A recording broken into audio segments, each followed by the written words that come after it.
Welcome everybody. Welcome everybody to the Rickenbacker made in USA. Okay, I've already filmed an intro to this video and we're just going to skip all that. I'm not even going to attach it because I'm already so pissed off with this stupid guitar. Oh, I hate it. This alone would make me get rid of this guitar. This alone. Okay. This guitar is needlessly complicated and, in my view, stupid. The people who make this guitar, the people who designed it and continue to allow it to be made this way are pedantic and stupid. This guitar has two truss rods. And the idea with the two truss rods is that you can effectively change the relief on either side of the guitar independently.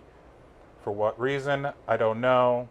It sounds pretty stupid. So this bridge too is kind of dumb.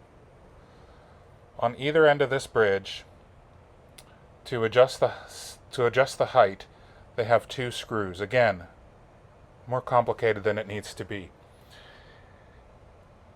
Anybody who's mechanically inclined or knows how to use Google and is mechanically inclined or does some guitar repair will work this out fast. That's fine, you'll work this out fast.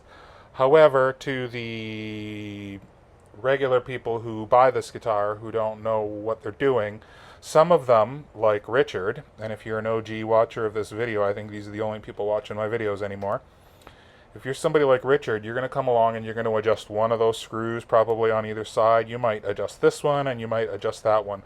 And what that's going to do is it's going to make this whole bridge cattywampus. Because it'll raise, for example, if you raised this screw, or lower this screw rather, it would raise the back side of this and it would throw the intonation off. It would throw the intonation off on both sides because then it wouldn't be not only would it not be sitting level, but it would be sitting cattywampus in one direction. And then if you made more changes over here, you could just make it worse, and you could just get into a whole heap of trouble super fast if you don't know what you're doing. Like, this is just needlessly complicated. And then, of course, if you want to adjust the actual individual saddles, they are here, just like on a Gibson, with Phillips screws behind the saddle. And that's easy enough to adjust, but of course it's behind this, so you have to do some tricky maneuvering there. But hopefully that's not the problem. Okay, we've got an action of about 5 thousandths on either end of this guitar. It's not outrageous, but the frets, but when you're bending notes, it chokes out. And so I thought, oh, it's probably needs a truss rod adjustment. So when you do a truss rod adjustment, you pinch top fret, bottom fret, that where it joins the body, and then 8th or 9th fret, you check for relief. Well, this one, the string is touching. The string is touching the fret in the middle, which means the neck is bowed back in that direction. The neck is bowing away from the body. So what we want to do is we want to loosen these, but they have to be loosened in the same increments, because if you don't loosen those in the same increments, then the neck will effectively twist. You've built in a twisting mechanism into your neck. Why would you build a twisting mechanism into your, like, this is just so stupid for no reason. So what I'm hoping now is that I can loosen these truss rod nuts, right? So righty tighty, lefty loosey. So to the left, we want to loosen. So we gave that a little quarter turn.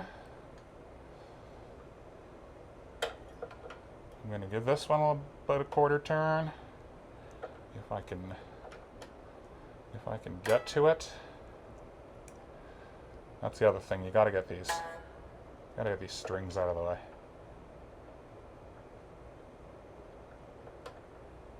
Come on. Where do you wanna engage?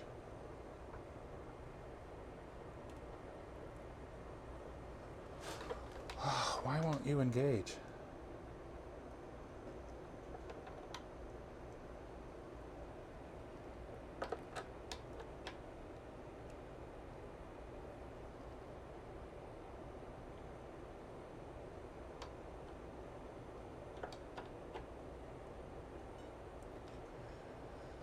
Okay.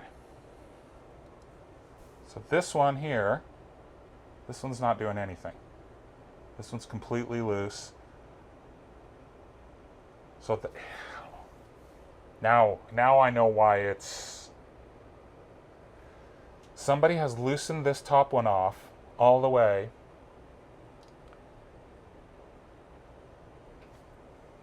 Let's see. Yeah. Okay, well, we got a little bit there now.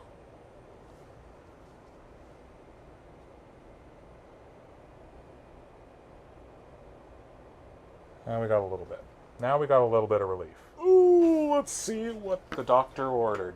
We want 12.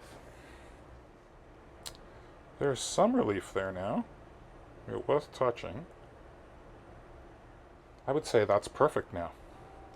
But that's it. You run out of adjustment. This one on this side here, the nut's completely backed off now, and it's still and the relief is perfect. And it seems like it's pretty good on the other side too. Okay, let's plug this baby in.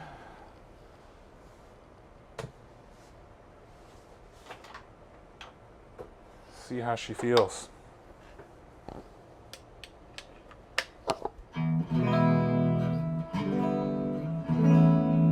That feels significantly better than it felt.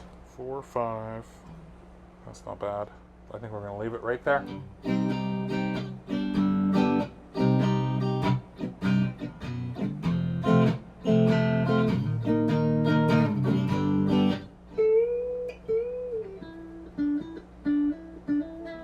No more choking.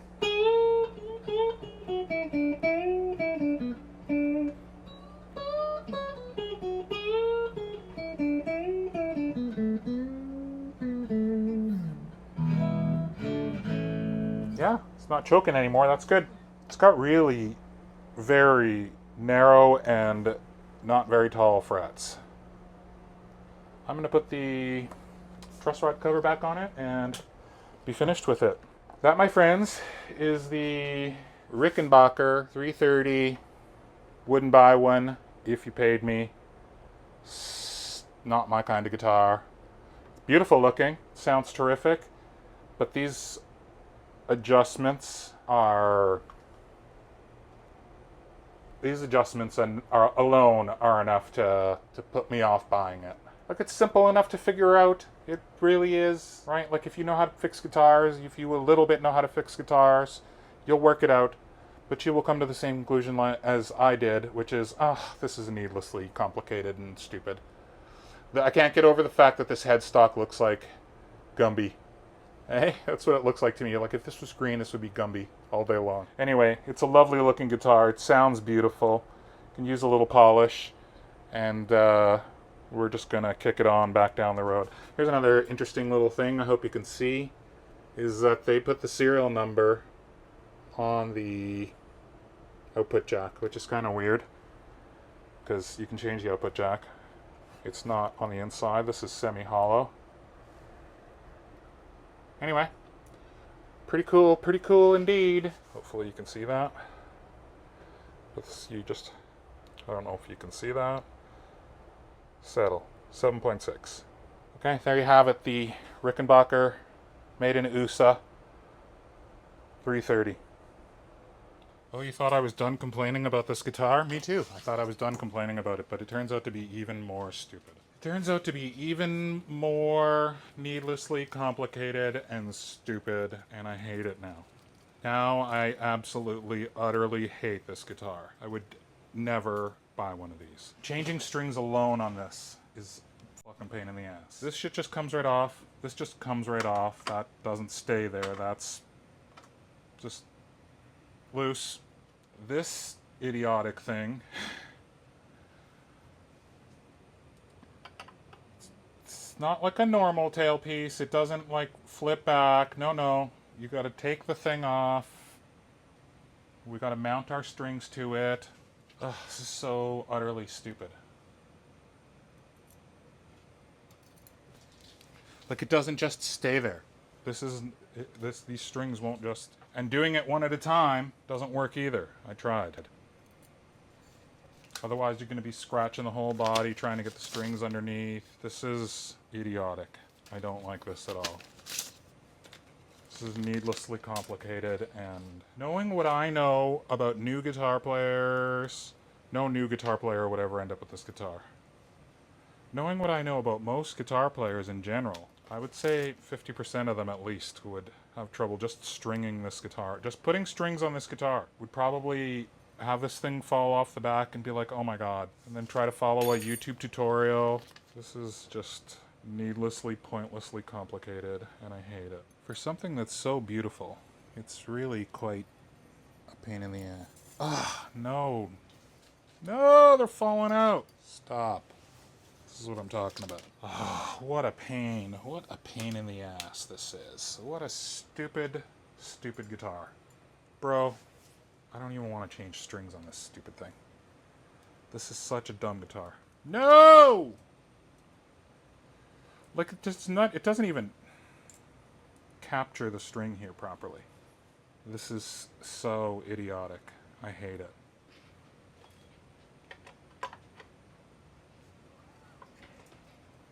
I would never buy this guitar. This stupid bridge! Oh my god, this is so idiotic. I hate this thing. Oh my god, I hate this thing so much right now. Just imagine somebody who's never strung up a guitar touching this thing. Like, I can already tell you Richard is never going to want to change the strings on this thing. I'm sure there's a way to do this. I'm sure that the Rickenbacker guys have a way to do this. But what you're seeing is somebody who has strung up hundreds, if not thousands of guitars in 10 years. More than 10 years now. And if I'm struggling with it, somebody who's mechanically inclined, somebody who's worked on a zillion guitars, somebody who's literally put on more strings than you've ever seen in your life, if I'm struggling with it, if I find it difficult and needlessly complicated, imagine how somebody like Richard feels.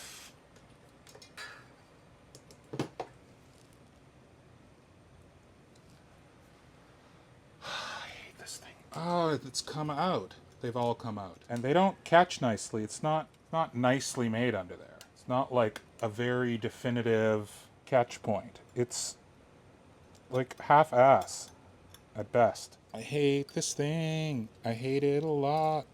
I want it out of my life and my house. What a stupid guitar. It's like a baby that's cute but super annoying. It's a good thing you're cute. That's why you're still alive.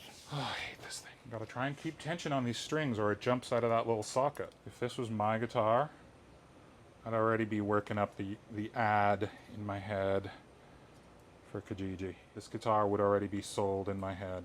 Bye-bye. No thank you. You and Gretches. Gretches are the same. Needlessly complicated. But this is worse, in my view. But who am I? Just a guy who's touched hundreds of guitars. That is what I think. Just a guy who's touched hundreds of guitars. I would literally get strings on this and never want to change them again. Why? Why is this stupid thing on the top? For what? For what reason? I don't care what the reason is. It's dumb. It's dumb. It makes doing something as simple as putting the strings on needlessly difficult and complicated and rage-inducing. I'm still here, kids. Hey? The rage-filled Canadian in his basement is still here. Okay, it never went away. Just got distracted a little bit for a couple of years. Okay, that's it. That's all the fighting we're going to do with this guitar. If I never see another Rickenbacker again, it'll be too soon. How long does it take to change a set of strings on a Rickenbacker? Way too long. Okay, there it is. Get it tuned and get it the hell out of here. Good riddance, motherfucker. See you never.